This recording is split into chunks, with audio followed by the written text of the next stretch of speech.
Hi there, and welcome to Dork Wars, the podcast, your galactic hub for all things Star Wars and more. I'm your host, Blake, and I'm here with two other hosts. Well, actually, but is that Grant coming in? Oh my gosh, it's Grant! It's the elusive one, Grant. Welcome to the pod, dude. I almost felt like you were a part of my imagination. Well, I've been busy. You see, I have friends everywhere. Grant is with you. Here. Grant is the friends we made along the way. And then we have the Jedi Archive, Dietrich. I really didn't even think of anything to say for once, so I'm here too. Glad to be here. That's all I got, man. I don't. Yes, that's it. That's all we got for this episode. It's a weeknight. It's a weeknight. You were gone last episode, so it's fitting. It's fitting. You know, two more of those, and you become the new elusive one if Grant shows up the next time. I'm just saying. That's crazy. So to break that, I just have to show up 2 in a row. Nice. Yeah. I was about to say, to lose my streak, I just have to not be there 2 times, not even consecutively, just 2 times. Just 2 times. 2 times, you're done. Get out. There are tons of people who are lined up to take your job. Not true at all, actually. I was going to ask where these people are because I'm kind of tired tonight. I could use a sub, but I could use a sub. I'm here now. I tell you, man, considering what we get paid, sub pay for this job, it's really got to. So you got to pay us to be on the podcast at that point. That's why we can't get subs. That's exactly why.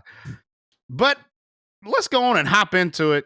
We don't want this to be like the longest episode ever. And if we just talk about all these, that's why we're only doing episodes 3, 4, and 5 tonight. We are not going into the latest episodes. It's episodes 4, 5, and 6. We're doing 4. Oh gosh. See, look, I'm already messed up. Yeah. Episodes 4, 5, and 6. My bad. We are not doing episodes 7, 8, and 9, which released this past week. And by the time you hear this, the last episodes may be dropped. I don't know. But I think the thing is, we're all really busy. It's like watching a whole movie and reviewing it every week. There's no way we'd be able to keep up as much as we'd love to. So hopefully there are some of you dorks out there who are on the same track we are. Maybe you are just watching these episodes as well. But we're going to get into all that once we get into some nerdy news. Now hear this. Now hear this. Now hear this. Now you hear this, whoever you are. So I've only got one bit of news for us tonight to discuss, briefly hitting it. Just because it's another new Star Wars show that just dropped on May the 4th. I've seen about half of the series so far. It is Tales of the Underworld. So guys, like I said, dropped May 4th. Have we been able to watch any of these episodes? I too am halfway through.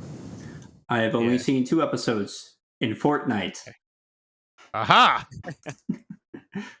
And Fortnite, that's our news. We've been Fortniting a lot because of the new Star Wars season.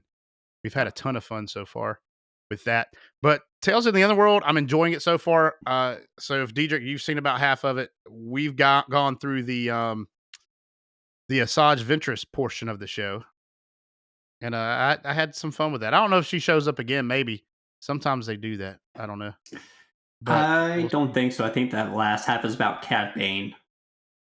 Right. And I know Cad Bane's in it, or it's focused on him for some episodes. But remember what they did with Tales of the Jedi, where they had Ahsoka, then Count Dooku, then Ahsoka. No, it was another Count. Oh no, it was 3 and 3, but they split it up weird. They did Baby Ahsoka as episode 1. But then I think they immediately moved to Dooku and then back to Ahsoka. I think they did it in the order that it occurred in the timeline. Just the way they broke that up. That makes sense.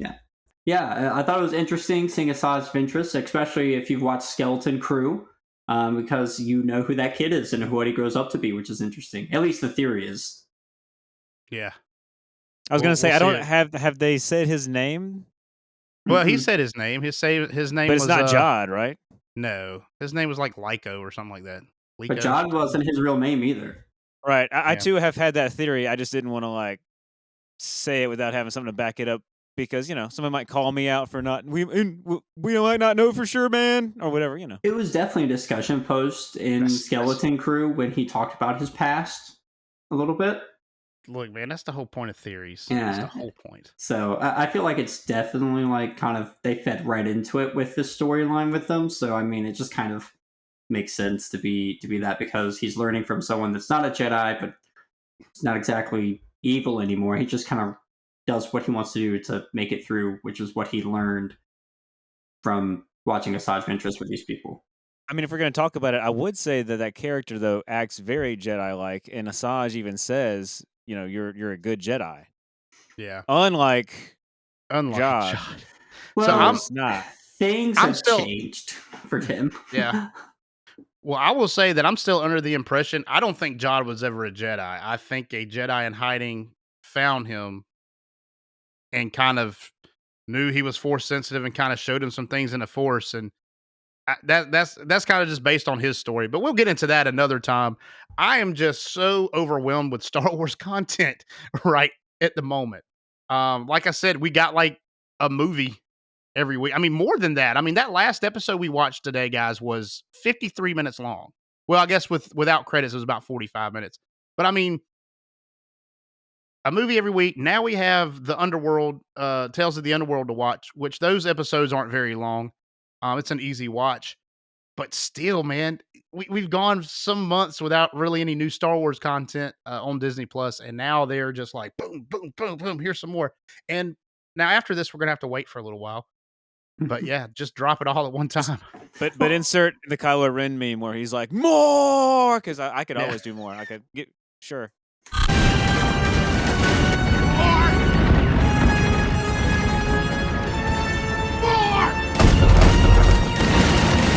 Yeah, I could always do more. I think for the purposes of this podcast, we've tried really hard to stay consistent with our releasing. We're trying to release every week now with our video, and you know what? Disney did not make it easy when we made this vow to get consistent. Yeah.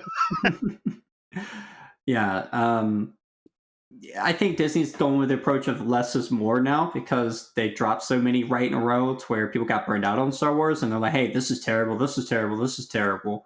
And so I know with Marvel, they've gone, well, let's stop doing so many TV shows. Let's go back to the movies. And that seems to be helping them turn things around there again. So, no, I don't think so. The Thunderbolts was still a box office failure flop. It still remains to be seen. It's a very good movie if you haven't seen it. Not saying it's not a good movie. And excuse me, it is not the Thunderbolts asterisk. It's the New Avengers, if you haven't seen, Blake. That was Disney releasing it, that they renamed their own movie after releasing it, so they get 2 weekends of new releases. Oh, I had no idea. Wait, what? Say that again? Yeah, you guys haven't seen the marketing. Is this news? The marketing. Yeah, this is news, man. This is news that happened. You got some real news. Yeah. So at the spoiler alert for you guys, since you ain't seen the movie, but Disney did it themselves. Wait a minute. If you do not want to hear the spoiler, pause, or I will put. You will see a little thing to where you need to skip to skip the spoilers. So Grant, go ahead. I don't really. It doesn't bother me. Okay. So at the end of the Thunderbolts movie, the head of the CIA basically was getting tricked everybody, reporters and stuff, reporting that she put together a new Avengers team called the New Avengers, which is the Thunderbolts team. That's why the Thunderbolts title had an asterisk at the end, because it was only a temporary name and not the actual name of the movie. Even Disney in their marketing have switched it from Thunderbolts asterisks to the New Avengers. It was a whole ploy for them to do that. Wow. It's a bold take. It's a bold take. It's an odd move.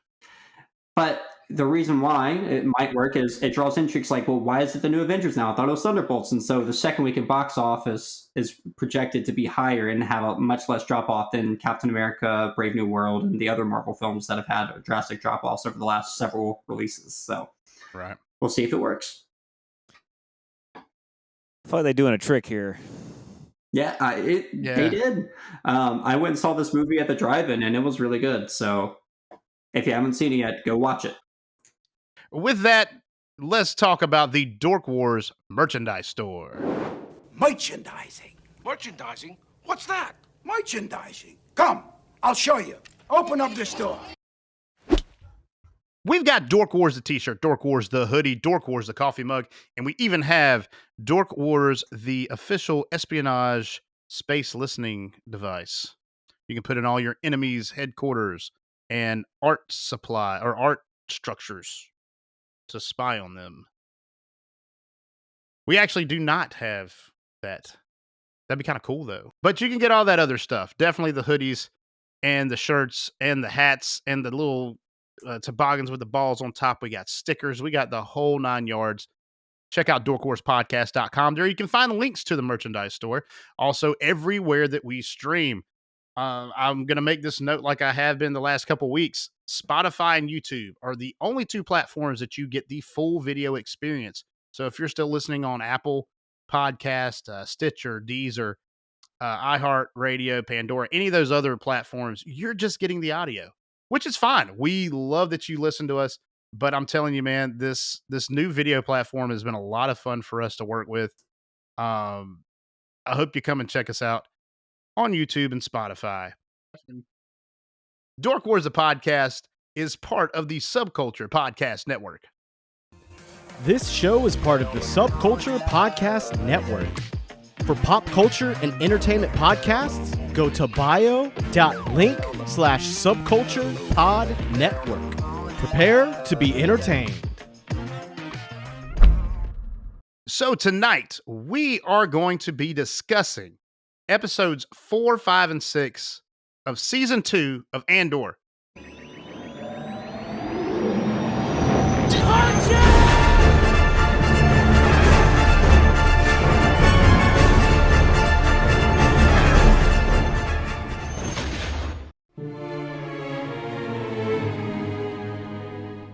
So if you have not seen these 3 episodes of Andor, pause Dork Wars the podcast, go watch those episodes, then come hear our thoughts about it. Episode 4 was named Ever Been to Ghorman. Episode 5 is I Have Friends Everywhere. Episode 6 was What a Festive Evening.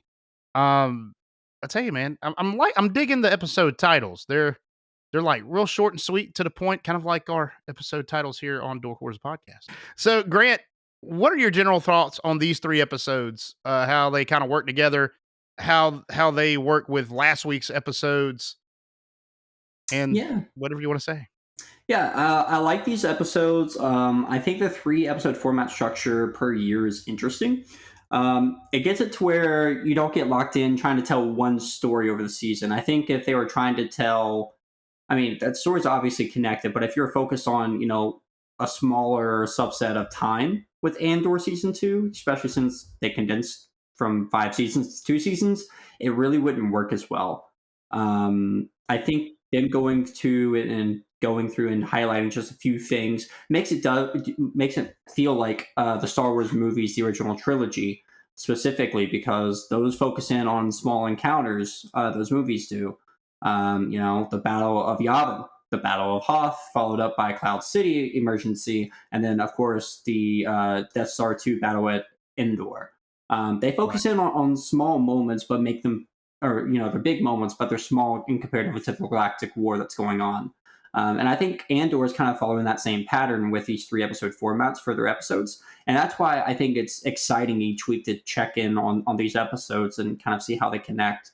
And pieces move across, but you're in a different kind of story beats that you're going through. So you don't get in a rut where like, okay, I'm tired of the story arc. Let's move on to the next, which it keeps it refreshing.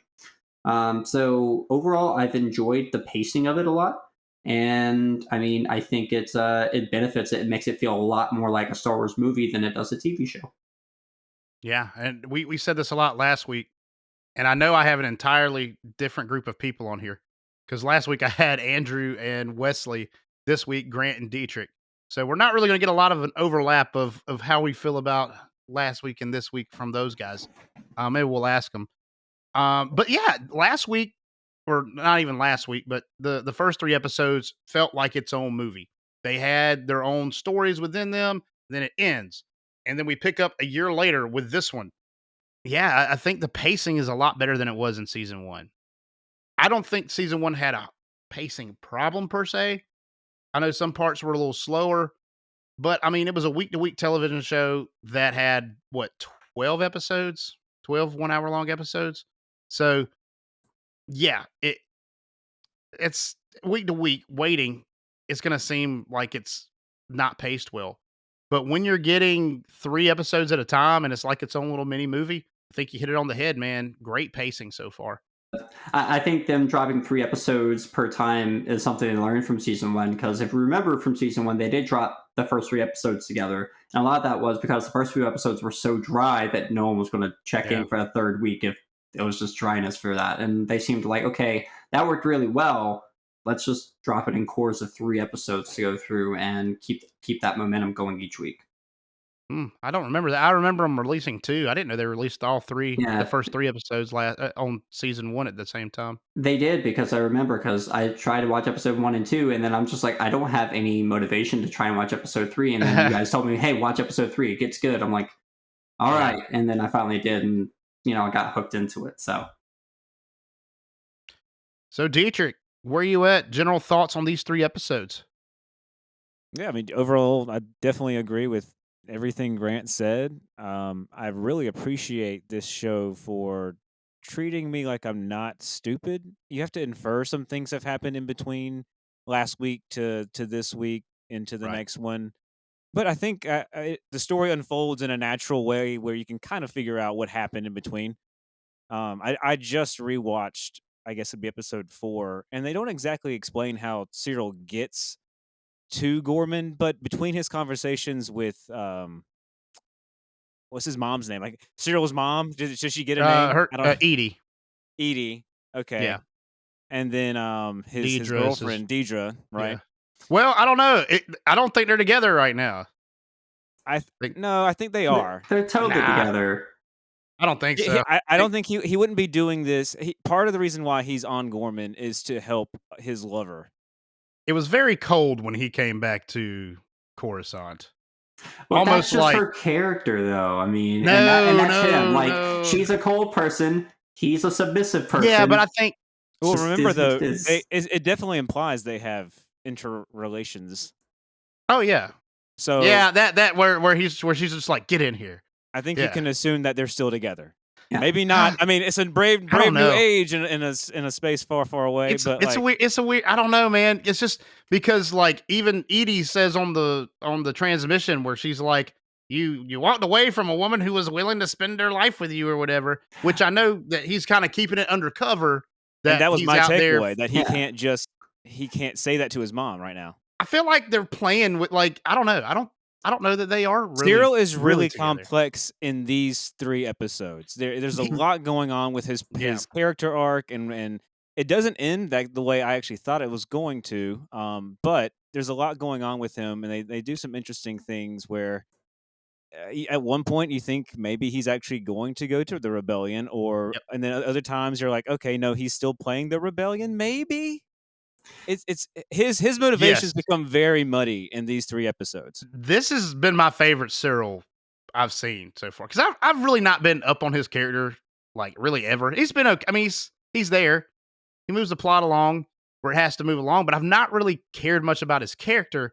But this week with these 3 episodes, I was like, oh, dude, like, no, he's definitely working with he's in the Imperial office. He's good. Then he goes and meets with the rebels on Ghorman, and I'm like, oh, okay, maybe he's still playing them, and then like the bugging in the office, and then he takes he's just always kind of, you don't know.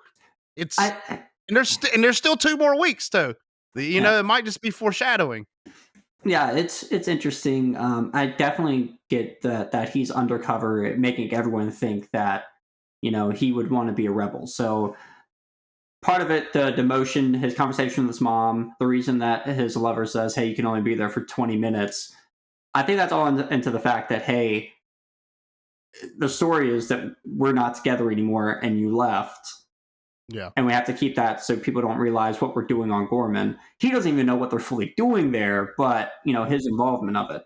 And then the bugging, that was just because he knew, he had already said earlier in that episode, hey, I know they have a bug in my office. I know they're listening. And so the whole point of him making a scene like that is someone had that worked there had to do that. So it kind of built trust with them for him to get deeper into the rebellion. He's definitely 100% Imperial right now. Now, once he finds out the real reason that he was there doing that stuff, that's where I think he might flip a little bit. But right now, he's 100% Imperial, no question. And he does get that big compliment from Major Partagaz, where he's saying, "You're doing a great job on Ghorman." Like, he specifically is like, "Hey, man, you're doing what we need you to do." But I think Cyril's going to end up being a fall guy, or he's going to defect to the rebellion. We're going to see. But I want to find out where Uncle Harlow is. I want to know who this guy is. All right, because we've heard about him since season 1. Now we find out he's like last week the first 3 episodes, we find out he's like a mobster or something. Like, I want to know what's up with Uncle Harlow. Since Grant brought it up, I gotta remember a moment that triggered me. Have y'all ever been having a conversation with somebody about your field of expertise, be it in surveying or Grant technology? I don't quite know. We don't exactly know what what you Grant do. does. IT systems, whatever the hell it is. Imperial bugging. But when he was talking to his mom about Ghorman, and he's like, "Mom, I'm on the streets. These people are really not a threat." And she's like, "They're so terrible, blah, blah, blah, blah, blah."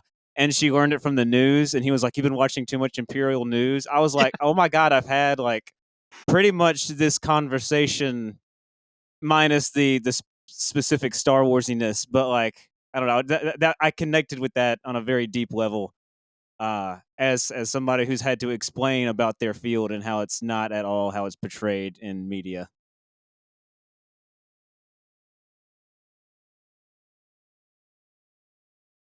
Well, it makes you think that maybe their relationship has gotten a little bit better since they had that whole dinner with Deirdre basically threatening both her and in Great an scene. indirect way Uncle Harlow. Yeah, great scene. That was one of my favorite scenes. Top 10, one of the top 10 scenes of Star Wars in my book. After Dude, it's like we've all After been in watching that it. situation. Every one of us has been at a family dinner that was tense in some kind of way or another. Okay, it was relatable, and it was a little like, oh my gosh, are we like? It's like a slice of life in Star Wars, man. Yeah, it really was. But yeah, I mean, this And you these get a lot episodes of were that nice. in this show. Sorry to Yeah. interject again, but You're like you just good. get a lot of these little things that if you were watching just another a set of 3 movies for a trilogy, they wouldn't show you this little bit of detail that's That's right. kind of peeling back layers that we don't normally see in Star Wars, and that's really cool. Yeah, and I think that they do that a lot with Daedra and Cyril. They did it some with like the wedding last week, but the wedding was a bigger deal, with the character motivations between Mon Mothma and what's his name, Davos Skolden and all those guys. But you get those little slice of life things. I mean, even with like Bix, like you really see her struggle with her like PTSD, with her like what she's been going through for the last year. Mhm. Um, so even when it's not so happy-go-lucky, you wouldn't see that in a Star Wars movie. You wouldn't see that in most Star Wars shows because they're only 8 episodes now, usually, right? And they're usually between 20 minutes or 25 minutes and 35 minutes. But these are longer episodes, and we're getting 12 of them. I mean, they have really struck gold, I think, with the pacing. And now you can peel back those layers and be more relatable. You can show all these different little factions and have all these little different stories playing out and eventually coming together. That's what I love about this show, man. Yeah, Andy Serkis has done a great job with this show. Director Right. of it. He's done fantastic work with this and these actors and getting these characters that, I mean, either we already knew a little bit about from Rogue One or we knew nothing about, and get you to care about them in a short amount of time and make them relatable and things. And talking about Bix, Which is no, sorry, go ahead, Dietrich. so which is funny because that's the biggest criticism, or one of the biggest criticisms I hear about Rogue One, is there's just not enough time to care about all these people. So when they die, it's just kind of like, okay, man, Yeah, and that's where Andor's actor had said, if you guys watched the Star Wars Celebration panel about Andor season 2, he said after season 2, go back and watch Rogue One, and it's going to seem like a completely different film to you. Oh yeah.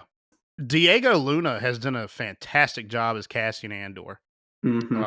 I really do like his acting here, but I'm not gonna lie to you guys. I still, and I said this last week. I got a little pushback uh, from some of the guys on. I, I still don't feel like Cassian is like the main character.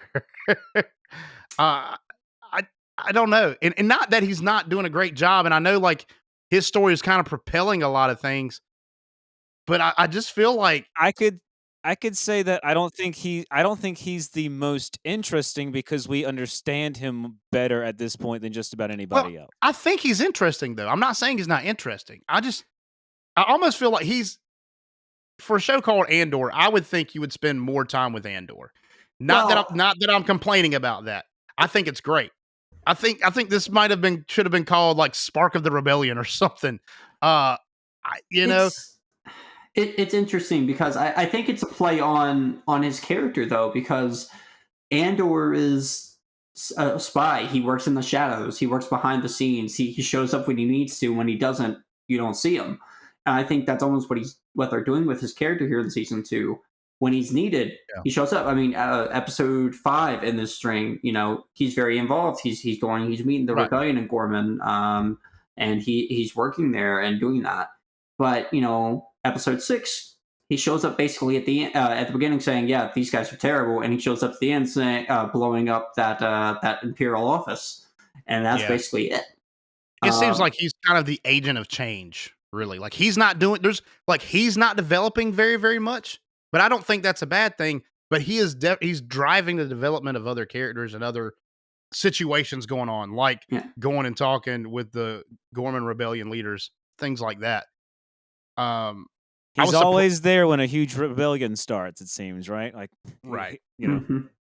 Yeah. I Yeah, mean, his character doesn't need to develop that much more, though. I mean, from the movie Rogue One to now, the only thing that we could guess that happens is that he gets a little bit more messed up because Bix and big, her yeah, brother die or something, and then that's it. That's why he's more cold than he is right now. But I mean, he's already a oh pretty yeah. cold person. He's already pretty cold. Yeah, I mean, I think yeah, he's a lot like he is in Rogue One already. So that's where I'm like, there isn't as much time needed for him to develop because he's already Yeah, basically there after the he's, end of season 1. I don't think he's quite as ruthless as No. he is in Rogue One. He's not got that like because remember you see him at the beginning of Rogue One. He's about to cut this dude's head off or shoot him in the face or whatever he's going to do. he was already doing that though because there's that whole scene where she's having that flashback Bix, to yeah. yeah, Bix is having that flashback to the guy who put the helmet on her and she went kind of crazy, right? I can't Yeah, Mhm. remember what that thing was called, but yeah, but Dr. Gorst Yeah, and, is the and it guy. wasn't on her. It was on. Oh well, yes, you're right. It was that one with the flashback, and that was a preview of the episode. anyway, she's having guilt over him killing somebody who saw their faces, and Yeah, she's like having a really hard time coming to terms with the fact that they are alive is because he killed this right. random guard who saw them. I just think he comes off a little bit more ruthless in Rogue One, which, like Grant, I mean, we've got 2 more weeks of this to watch. We know that Bix doesn't make it. I mean, I think we I can mean, infer that. yeah, So Bix doesn't make it. I would say her brother doesn't make it. then Which, yeah, Luthen dies. Luthen. I mean, Mon Mothma's husband, I assume, will die, but we'll see about that. Yeah, I I don't mean, know. I don't know. I could easily see him almost wanting to have a divorce and stay on Coruscant, and Yeah, like and staying loyal to the Empire. yeah, yeah. to a certain extent. But the other part is, I don't think the Emperor is going to, or ISB are going to be too willing to let him do that. No, but I think they would. I think they would want him to stay on Coruscant under their control as a hostage for Mon Mothma. Would that That's an not be to their option. benefit? Well, I mean, her daughter's there obviously because she's married to that other family who's. I thought she was on Chandrilla now, though, because that family is on Chandrilla. But no, that was the family that they were meeting with Davos in episode Golden, 6 at the party. yeah, the Scoldens. They But live there. but they weren't there. He said they weren't there. I don't think they were at the party, but they live on Chandrilla. I think it would be safe to assume that they're so wealthy they would probably have a place to stay on Coruscant, as many wealthy people have multiple homes in big cities. Well, I'm going to tell you now. I think that for one, if what is my Mothma's husband's name? That's like the only name I don't have. Yeah, Man, I just kind of write him off because I don't want to And pay he's attention and his to last him name's not 'cause even he's such a Mothma. jerk. He's not even like Mr. Mothma. Like he's got a whole different name. Mr. Mothma. Let's call him. He's Mr. Mothma for now. Mr. Officially. Yeah, officially. We have renamed him, Disney. You got to go back in. You did it with Thunderbolts. You could do it with this guy, Mr. Mothma. For one, a hostage situation because Mon Mothma loves this guy. From what we gather from season 1, like he was kind of below her in status, and they still got married. Like she cares about this dude, even though it's an arranged marriage. But she cares about this guy at least a little bit. And then him staying behind while she leaves to run the rebellion kind of undermines her authority and like, hey guys, you want to go join the rebellion? Well, Mon Mothma went and she did it. Well, guess what? Her whole family stayed here. She's by herself out there. Do you want to be alone against the Empire? It's a way to separate those who are thinking about going to the rebellion. So that's my take on it. Yeah. Speaking of Bix, because I guess we can talk about her story arc here. Yeah. So if you've never seen the show before, you've made it this far. We don't like talking about things just like then this happened, then this happened, then this happened. That makes for long episodes, and it makes for a lot of unnecessary discussions usually. So we try to hit our highlights and talk about the things that we really thought were important to the episodes. So keep tuning in. Thank y'all. Back to you, Grant. Sorry. No worries, man. Yeah, Bix's character arc's interesting. She's obviously dealing with PTSD, getting used to living on the run. I would even say depression, especially when she's alone and when he goes off world in episode 5. Disney has been hitting hard on these type of disorders lately in their shows, Marvel shows, Disney shows, Star Wars shows. They're all Disney at this point. But they've been hitting hard there, and you kind of see her. She's using some sort of drug to help her sleep with those nightmares and try to get it off. Luthen's like, "Hey, it'll help for now, but it's just going to come back worse."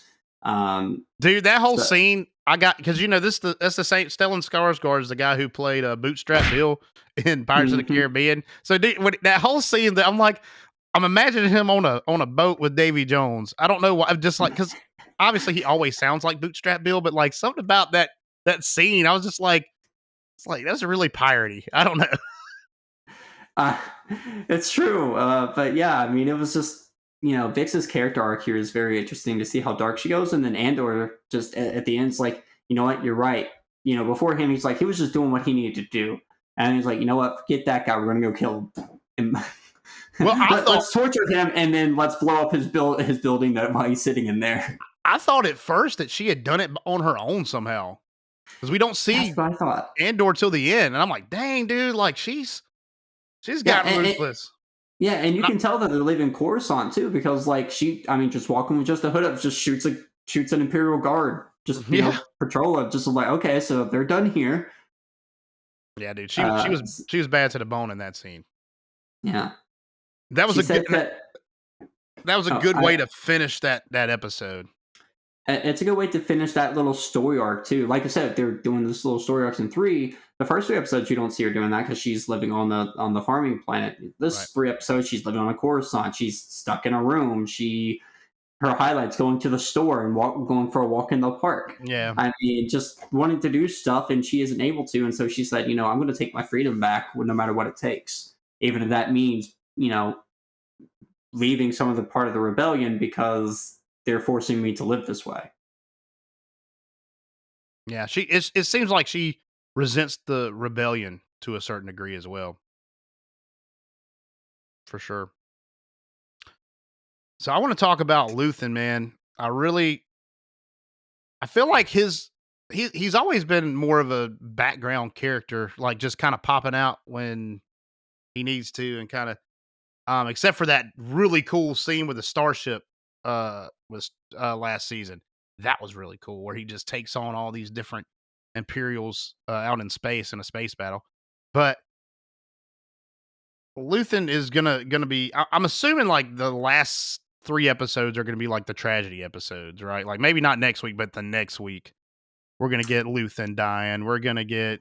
Well, if you notice a pattern with each of these, at the end, each of the last episodes for these little arcs, someone from the rebellions died. Oh yeah.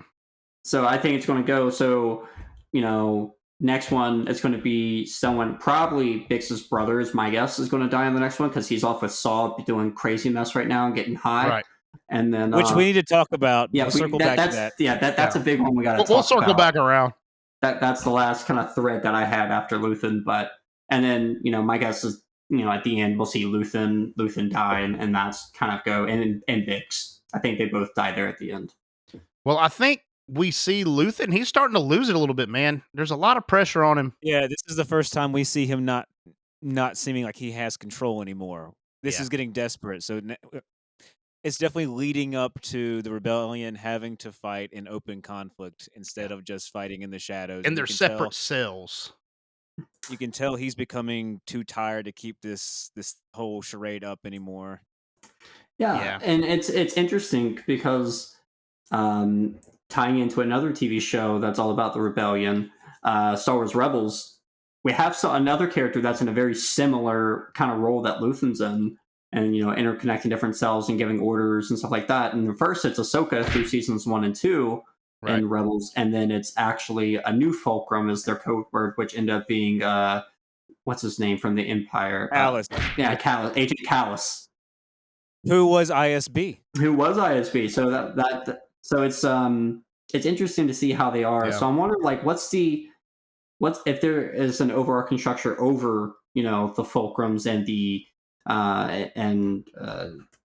Luthen. Well, it's interesting because they were on Rebels. They have a Fulcrum. Right. On this show, there's Axis.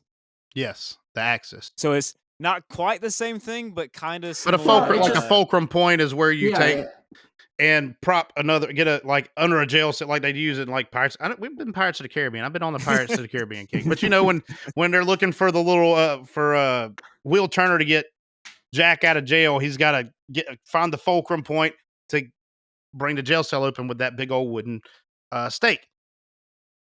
The same thing with the axis. You find like an axis is what something spins on, is like a fulcrum point, I guess. So yeah, I can see the similarities there for sure. Yeah, it almost makes me think that there's a higher level of it that are kind of giving the orders out and keeping things together with these different code operatives to kind of for a larger rebellion scale. Which begs the question: if there is, who is it? Bail Organa. I'm about to say, well, that's the other small detail. This is the first time they've recast Bail Organa since the first time they've ever recast Bail Organa in Star Wars, which is crazy. Yeah, I'm a little surprised. I'm surprised I didn't use what's his name? Jimmy Smith. Yeah. They wanted to. Andy asked him, but he was busy on another show and was unable to do it because of scheduling.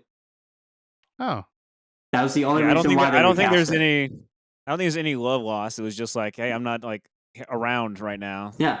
Like he said, first choice was you. He said, "Oh, I'm sorry, I can't make it work," and so they just recast it to someone else for this. Now the question is, do they go back to Jimmy if they need him again in the future and it works out, or what's he up to, man? It's got to be pretty good not to come back to Star Wars.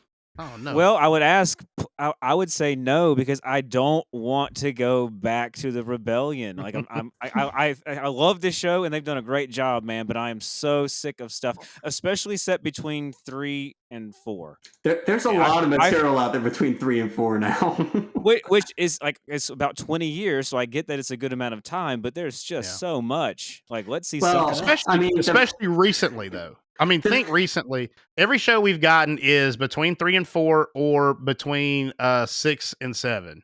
Now, like the one exception to that is the show that everyone hated on. So why are they going to go outside of what people are loving versus going out to when they did do something outside of the trilogies?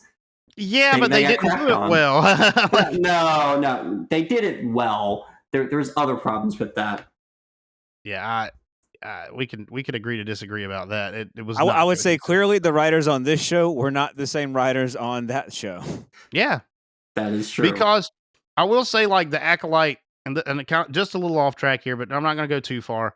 The problem with the Acolyte is it really wasn't that. It was a weird story. Like the whole which Jedi conflict that the whole story was kind of based on was strange. Like, it didn't make any sense why some of the people acted the way they did. Like the Jedi, there was no reason for like the younger Jedi dude to like go into what's it called, the his little monk stage in silence. Like, he killed a threat. Like, Jedi do that all the time. Just the secretive of everything. It was just weird, man. Weird motivations. Uh, I think that this story pays a lot more attention to detail. And that's why people gravitate more towards this show. Even Andor season 1. You know, you had the people saying like it was slow paced and boring, but a majority of Star Wars fans that I saw on the Facebook groups, in the Reddit threads, X, just all the social media that like I'm different parts. I try to get all the different parts, TikTok, all those places. People really liked Andor season 1, except for Star Wars Theory. He don't like nothing no more. Hey, there hasn't been good Star Wars according to him in like 5 years, isn't that right? Got to get your wine and cheese. Like, that was his statement, the wine and cheese. I have to post that meme right here because I made a meme about it. It looks pretty funny. But anyways, I digress. But I do think that Andor has been just amazing. Before we get into Saw Gerrera, I would like to talk about the Ghorman raid a little bit. The thing that kind of started all this was something called the Tarkin Massacre, where Williff Tarkin, we all know who that is. If you don't, go watch A New Hope. He's the main bad guy who isn't Vader. Dude, Grand Moff Tarkin comes to this planet, rounds up 500 people, and like kills them out in the square. Like, that's not how they describe it. They describe it at least the Imperial tale is that he was trying to land a shuttle and the people were protesting, so he just shot at them and killed them and landed. That wasn't the Imperial tale. That was what the kid said who said my dad died in that massacre. Oh, right. Okay. So that's the Ghorman tale. That's legit what happened, probably. Yeah. But dude, I mean, just from a certain point of view, as soon as I heard Tarkin Massacre, I'm like, this has piqued my interest. Like, I want to know what's up. And we find out. We get that payoff. But dude, I just thought that was raw, man. Governor Tarkin coming out and just cock. I mean, that's a very Tarkin thing to do, though. I mean, it's a very Tarkin thing to do. He is a no nonsense. I wonder if he told the pilot, "You may fire when ready." When ready. I wonder if it would have been funny if Vader was with him. Vader would have just force choked him and called it good. Star Wars Theory would say that Vader would never allow that kind of abuse in the Empire. As Vader literally, under Governor Tarkin's order, chokes and kills a guy on the Death Star in episode 4. They would never kill their citizens. Right.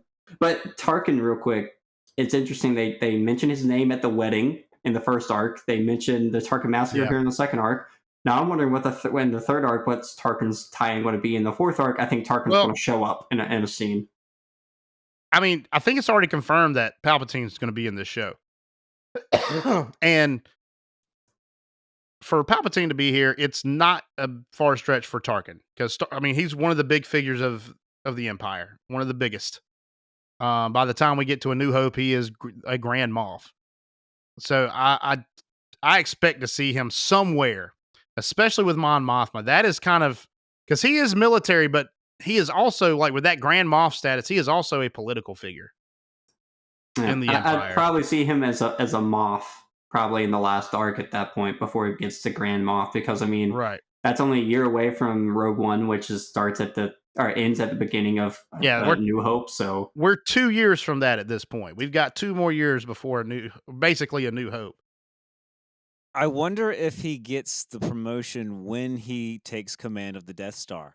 Is that when he goes from being a Moff to a Grand Moff? That might be an interesting scene. That might be one thing I'd make an exception for to my little rule if I don't want to keep going to this time. Yeah. But anyway. Yeah. Tarkin's a very interesting character. I've always loved his character. When they brought him back in animation in like the Clone Wars, that was cool. Mm-hmm. We see him summon Rebels. It's neat. Yeah, and I think we see him in the Bad Batch. Funny thing, I've never actually finished watching the Bad Batch, so I couldn't tell you. Grant, I know. Wow. If you're I know, not going to it's be here, crazy. you can at least Weren't watch you Star weren't you Wars. like the cheerleader for it? No, I was not. All right, somebody I think it was Wesley. dragged me kicking and screaming into watching that show. That was definitely Wesley. Okay. I don't think. I mean, I It was watched not it. Andrew. Yeah. I the know. f- I was like, I'll watch it because everybody else is watching it. We got to do this podcast, but I'm not happy about it. Yeah. And then I came around by season 2. It was I like haven't finished it, but that's neither here nor there for this. Yeah, it's neither here nor there, but I do think it ends better than it begins. I will say that. I like the latter half of that show better than I like the front half of it. But yeah, Governor Tarkin, eventually Grand Moff Tarkin. Glad for the name drops. Maybe we'll get someone cast as a younger Tarkin, or maybe they'll try their CGI tricks. Who knows? before I forget and we move on from Imperials. What about that? How about that scene where not Tarkin, Krennic. Krennic is moving around the room. It's the art gallery, right? Mhm. Wouldn't that have been a better scene if it had been Thrawn? Oh, 100%.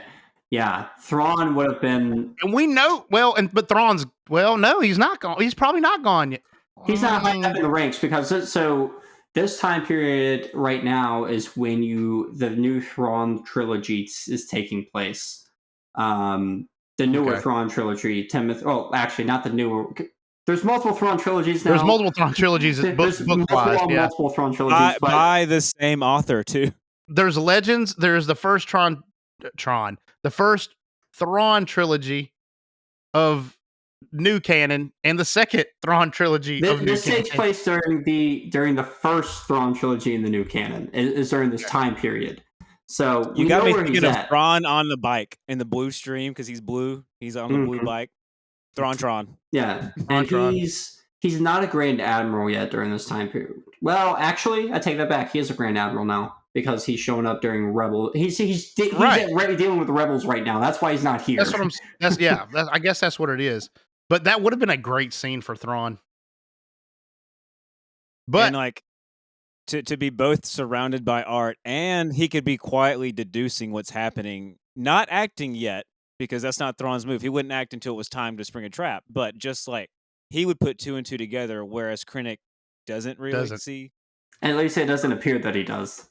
oh no, Krennic Yeah. totally does not.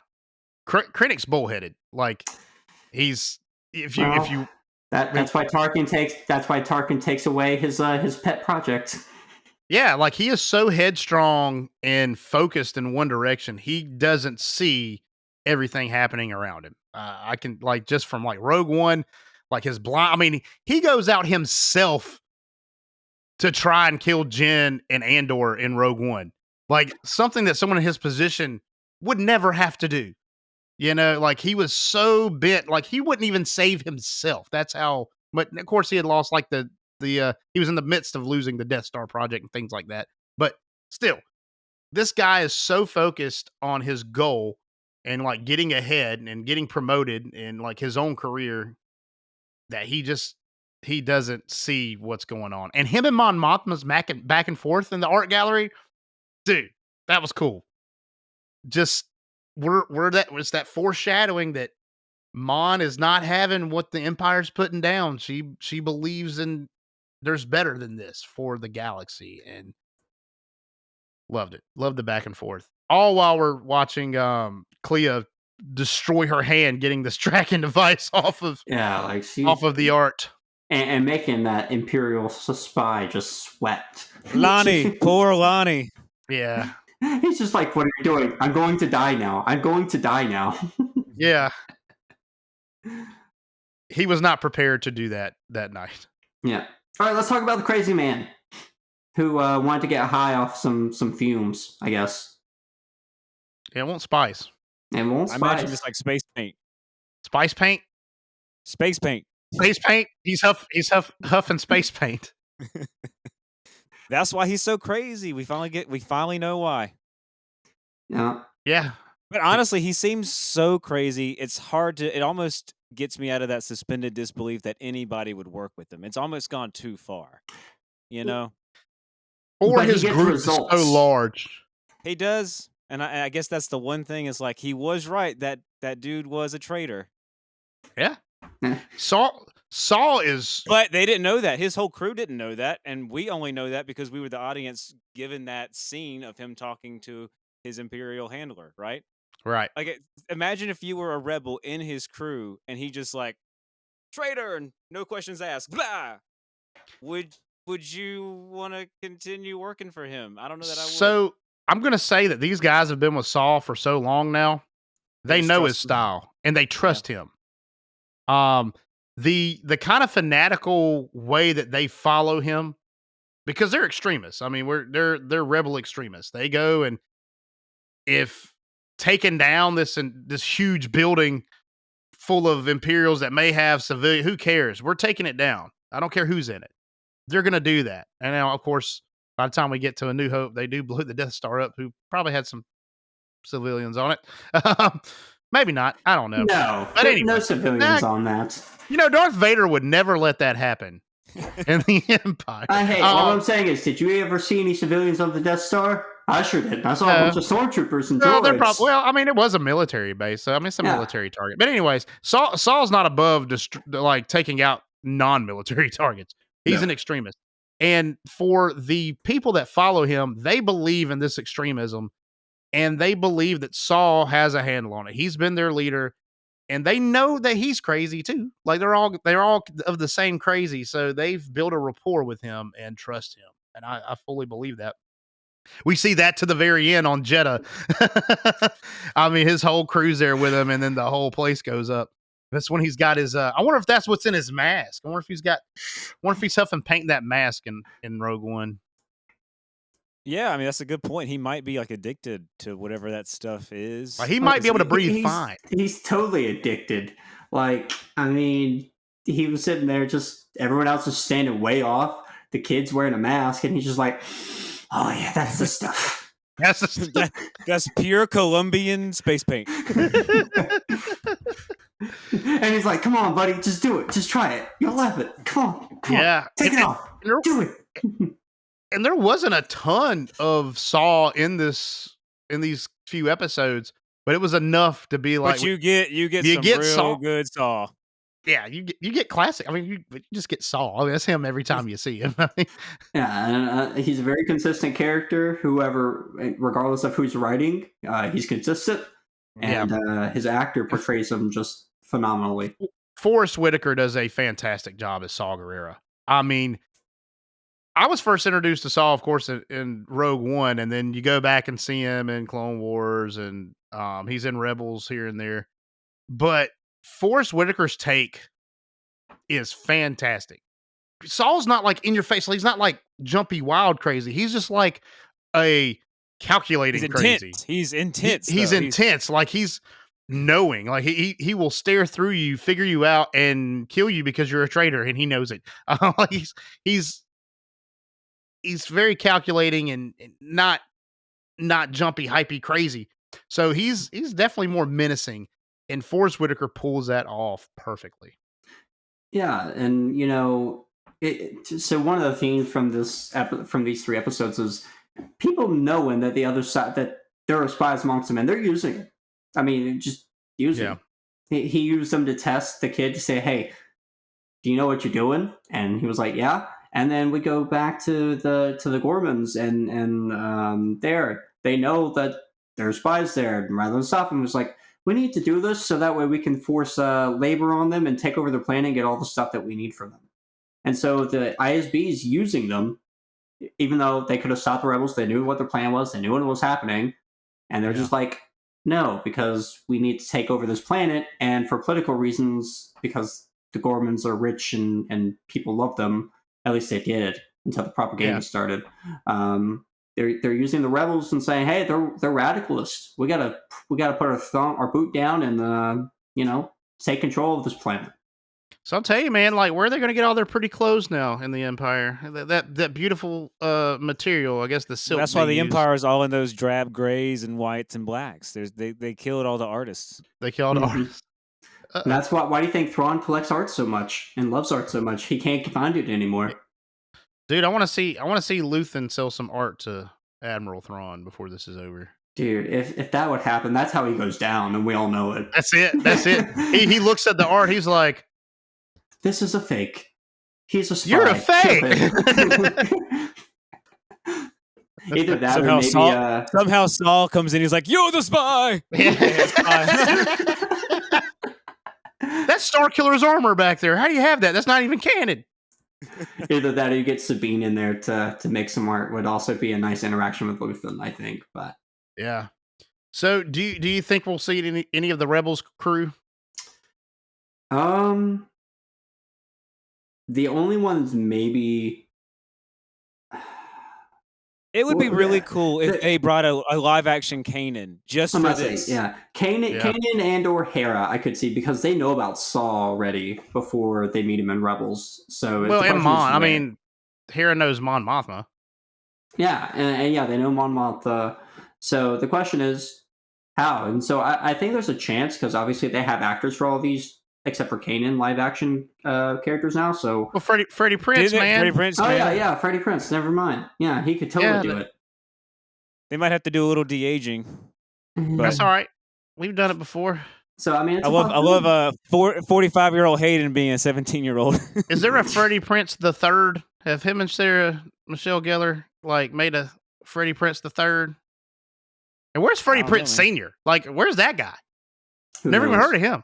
I just know Freddie Prinze Jr. Now, so one thing I do want to appreciate about the show as well is actually casting characters that are around the ages of what they're actually playing. Like Mon Mothma's daughter, the girl who plays her, she's 14. Oh wow! Yeah, I looked it up because I'm like, how old is that girl? Because she actually looks like she would be 14 and maybe a little bit older. But they're actually casting actors to play characters that are their own age, and a lot of the times we don't see that even within Star Wars. I mean, talking about Hayden playing a 45 or being 45 playing a 17-year-old. He was 45 and playing a 17-year-old. So I appreciate that and avoids them having to do so much CGI to de-aging, which I appreciate. Yeah, and I think that's a credit to not using old Jimmy Smits to play Bail Organa. So I do like the realism. You use too much CGI, and I think they did a good job of this in the Book of Boba Fett. This is one of the best things about Book of Boba Fett was the use of practical effects. They did have some CGI, of course, like the huts were CGI, but Black Chrysanthemum and things like that. They're bringing those kind of things to Andor. If you look at the party and you look in the Senate and stuff with all the aliens, dude. There's got to be some CGI, but that's definitely some practical effect too. I mean, they're using the perfect blend, and it makes it look super real. Like I could interact with that alien and not be like, "Man, where's your zipper? Is there a zipper in the back of your costume?" I feel like he looks like a real alien. So I think they've done a great job with the scenes. Just the expanse because I don't know if they're using the volume to film all this. They're definitely filming on have locations to film as well as on some of these sprawling planets. It's just they've done a great job, I think, overall with the effects. Yeah, practical effects cheaper and overall have a better impact, I think, and people appreciate them a lot more now. Yeah. So I want to circle back real quick. The Empire seems like they're starting to have some trouble with the Rebels as well. They in the episode 4, when they're having that meeting and the guy just says they have too many people to process. They have taken too many prisoners. They are arresting too many people at this point, and it's apparently a widespread problem. I don't think it's a problem with the rebellion at that point. I think it's just more so if anyone even looks to be or associated with somebody at that point that could be a rebel, they're just arresting them. I mean, they talked about it there. It's just like, we arrested a bunch of people and, was this not part of all the laws that were enacted by the Imperial Senate in season 1 to start the arresting? That's what got Andor arrested in the first place in that season was all these new laws that or maybe not the laws, but the consequences for breaking the laws changed to 10 times what they were before. Yeah, they reach a new height of imperialism with their Their correction. Senate Empire chant. Yeah. That was the a crazy correction chant. for law breaking. You got to think, man. You got the rebel crew. They got their cell. I mean, all these different cells are at the point now. They're kind of reaching a maximum before they all form to become the rebellion. Before we get the Mon Mothma speech on Lothal, which I really would like to see a live action version of this. I don't know if we're gonna get it. If we don't, it's fine.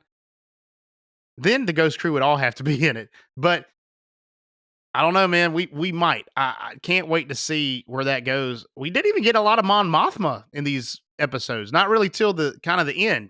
We got some, but she didn't have that big of a role this time around. No raves. She didn't go to any raves and dance wildly. We spent a lot of Mothma time in the first 3. Yeah. Oh, Oh we no. lost Cedric. Dietrich! Oh, he's back. Can y'all hear me now? Yep. We're Yeah. good. This will sync back. All right. Well, I was just saying we get a lot of Mothma in the first 3 with the wedding. So I think Yeah. they back off a little bit with these because it makes sense. Right. And I feel like this focuses more on the Ghorman people. Yeah, what's happening on the ground, not what- what the Senate is arguing about and the Right. politics and the intrigue, but like what is happening on the ground. Yeah. And that's where we spend most of our time. We get a lot more time with Cyril and Dedra this week, which I thought was great. We spend a little bit more time with them. Then when Andor does finally get to Ghorman, we spend a lot of time with him as well. So I think they're getting to all the characters like they need to. They're giving them the proper screen time. We don't get too much of one character. Like I'm not bored with someone's story because we are constantly switching around to these different stories. But I think it's they're- interesting that the Gormans are space French, yeah, right? Like for one, it's the whole thing where the Empire's always got the Nazi vibe, right? So you got the Yes. Nazis coming in with the French resistance, and they're trying to make that illusion there. right. Yeah, just it was like hearing space French, but this is the second society that seems to be somewhat influenced by real Earth Frenchness. Yeah, The Twi'leks have that French. they're like Louisianan. They're like Yeah, they're I guess they got Cajun. some backwoods to them a little bit. Yeah, the on Ryloth Ryloth. folk are from Louisiana. It's canon now. Can't now. Space Louisiana, baby. So, guys, are there any glaring like gripes that you have with these episodes at all? No. Okay. Not anything that's like super important. I mean, I just think y'all kind of talked me out of it, but Saul being so insane was a little off-putting for me. But I think overall it does kind of make sense, and it's consistent with what we see in Rogue One because he's Right. even more unhinged in Rogue One. He won't even Oh, listen yeah. to somebody he's known since she was a little girl in Rogue One, right? So Yeah.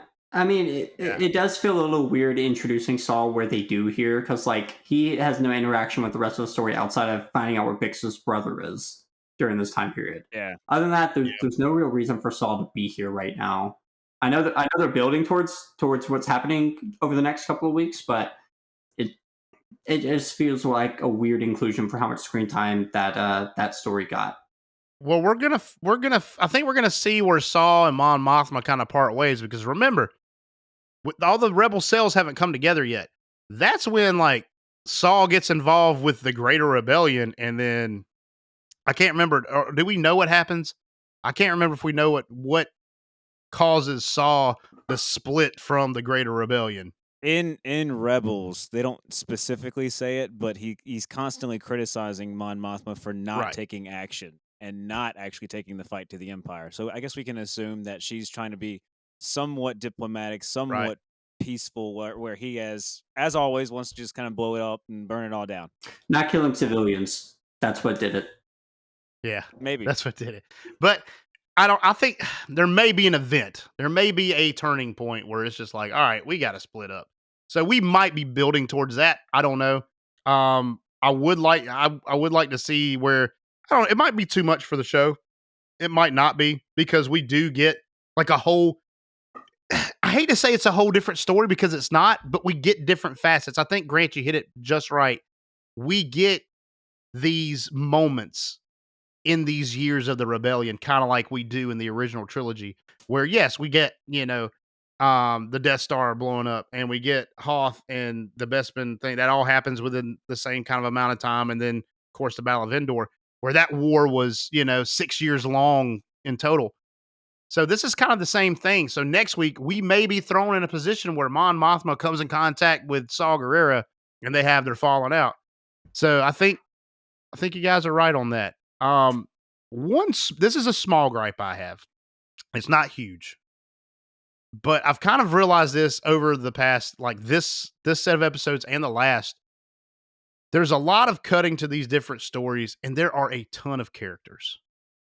There are a lot of characters, and I don't think that's necessarily bad, but sometimes it's hard to keep up with who's who. Sometimes. And their motivations, like the smaller characters, like Bix's brother, man. Like we're talking I don't about know his Bix's name. brother. I don't know his name, and I'm like, dang, and do I even remember him from season 1? I'm like, oh yeah, I do now, and it's like it's so saturated with characters, and I don't think we spend too much time with those minor characters, but I think it does get a little like, who the heck is this guy and who is this? Like I remember last week I was watching, and Davos Golden and who's the other guy that Senta drove off at the end of episode 3. So you're saying names, and I agree with you. You know what? You're convincing me here. I agree that you get so much so fast with them dropping 3 episodes that it is almost like, Yeah. whoa. But we've met these, but I a need, lot like, of a these flow chart. we met in season 1 though. Yeah, we met them a year ago, or however many years Like ago. 2 years ago. 2 years But- ago but now like- that it was. Like I really haven't gone back and watched Andor again because it's one of those things that's like so good. I haven't Yeah. felt the need to. The weight was like so heavy. It was so meaningful. It's almost Impactful. like, yeah, it's almost like I hate to use this old joke from Seinfeld, but like Schindler's List. Like you don't go back for a second viewing of Schindler's List if you've ever Yeah. watched it. It's a movie about the Holocaust. It's really heavy with Liam Neeson, right? Right. It's a critically acclaimed movie. It's a great but movie. You don't see it again because it was like so sad, but it was Yeah. a really great movie. So Right. anyway, so I haven't personally gone back and watched Andor again, so I've forgotten a lot of the lower Yeah. level rebels, right? Right.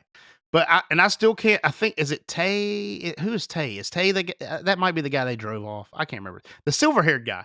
But he's gone now. I think they did kill him because I didn't see him this week. But yeah, that's my only gripe is like there are so many characters. And like it's not huge just because we know the big players and we mostly know their motivations and kind of where they're going with things. So with that, guys, let's rate this thing. All 3 episodes together. I feel like it works because it is like we're getting one movie a week. So it's kind of like we're rating them all together.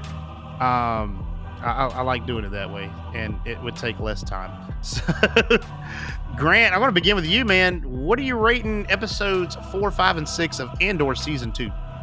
I have decided to call these episodes the Ghorman movie at this point. And so I'm rating it a 9 out of 10. I believe it accomplished a lot. It was a lot of espionage on both sides. And both sides really wanting Ghorman for different reasons. And both of them okay with either outcome, which is kind of the interesting thing, to where the Alliance and the Empire are both okay winning and or losing in this scenario with them. And one thing I didn't mention before is like the Ghorman people do not like Vale and Sentai coming in there and trying to run things. They do not, and this is what like kind of this is the growing pains of the rebellion. When all these cells eventually start to get together, there's going to be a lot of infighting, and I feel like this is kind of foreshadowing that. They made a good decision with the Ghorman people kind of questioning the people that the rebels sent. Crazy thing is, if they had just listened, one of them wouldn't have died. Yeah, poor Senta.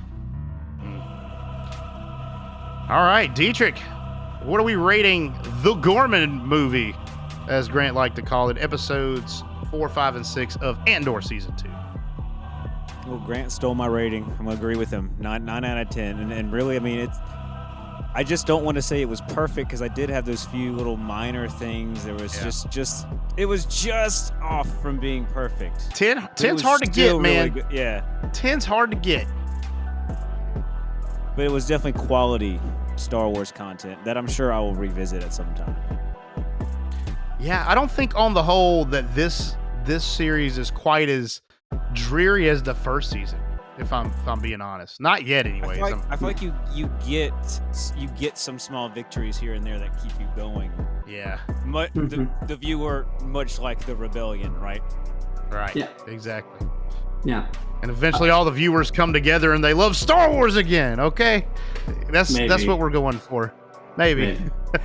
And Dietrich, one thing that talking about going back and rewatching, I feel like you could go back and rewatch just 3 episodes out of Andor season 2 at any time. I think when it's done, just pick one of the cores that came out in the week and be perfectly fine not watching the whole season. But it's like, you know what? I want to go back and watch the Ghorman incident, and you just go back and watch those 3 core episodes, and then you don't have to watch the others and feel like you're missing anything. I think that's an interesting thing that we're able to do with this season. Yeah, I really enjoyed last week's movie, Flashdance, or Mon Mothma Dance. Yeah, we got to name all of these, so I will, come up with something that's funny. Yeah, we'll do that. I did not care for the music. Dude, I love the rave. It was great.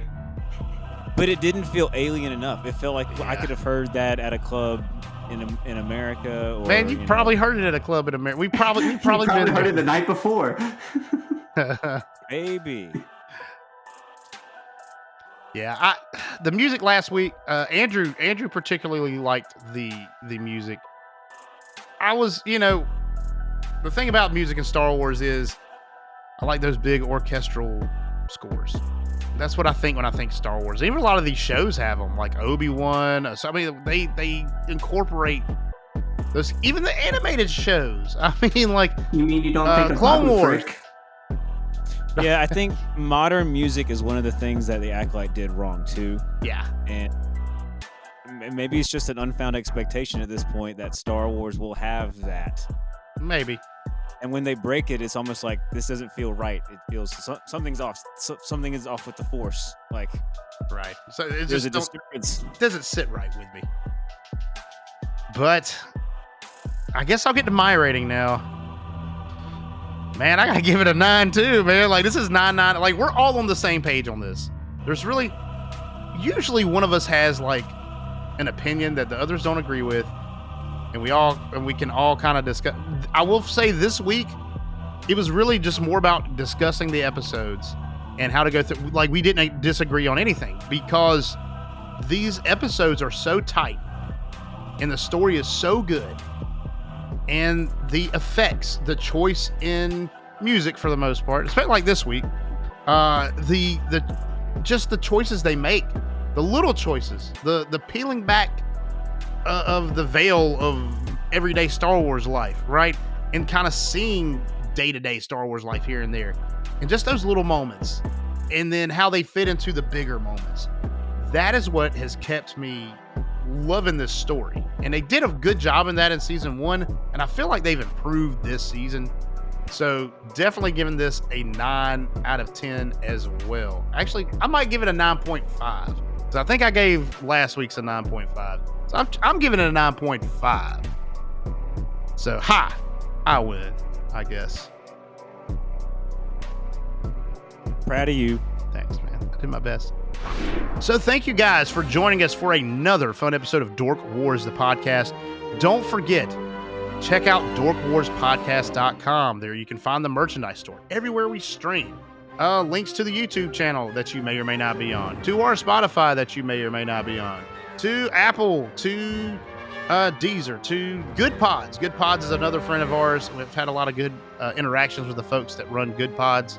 It's a fun little social media podcast site for creators and listeners as well, so check that out. And if you like this video, hit the little thumbs up button. Tell us you liked it. If you have something you want to say, comment, please. We love comments. leave a review, subscribe to the channel. We would love you to do all of that. Interact with us on all of our social medias.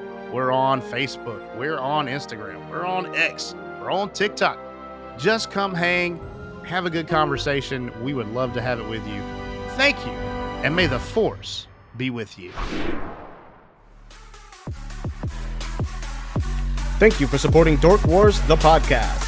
You can check us out on facebook.com/Dork Wars, the podcast. And if you would like to join in on the discussion or maybe suggest topics for us to discuss, please do so by joining our Discord community or sending us an email at dorkwarspodcast@gmail.com. This has been a Darth Vader would never let that happen. production.